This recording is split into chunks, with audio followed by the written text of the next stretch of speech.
ప్రస్తుతం ఎండ, ఉక్కపోతతో ఇబ్బంది పడుతున్న తెలుగు రాష్ట్రాల ప్రజలకు భారత వాతావరణ శాఖ చల్లని కబురు అందించింది.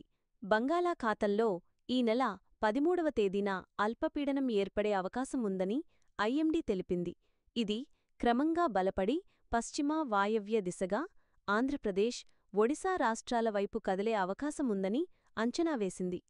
దీని ప్రభావంతో ఈ నెలాఖరు వరకు తెలుగు రాష్ట్రాల అనేక ప్రాంతాల్లో విస్తారంగా వర్షాలు కురుస్తాయని తెలిపింది. మరోవైపు రాబోయే 4 రోజుల పాటు రాష్ట్రంలోని పలు ప్రాంతాల్లో తేలికపాటి నుంచి మోస్తరు వర్షాలు పడే అవకాశమున్నని అమరావతి వాతావరణ కేంద్రం ప్రకటించింది.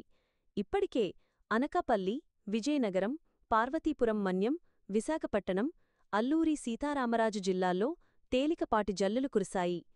అయితే వర్ష సూచనలు ఉన్నప్పటికీ తీరప్రాంతాలైన కాకినాడ, నరసాపురం, మచిలీపట్నం, గన్నవరం, బాపట్ల, కావలి, నెల్లూరు ప్రాంతాల్లో సాధారణం కంటే 2 నుండి 4 డిగ్రీల అధిక ఉష్ణోగ్రతలు నమోదవుతున్నాయి.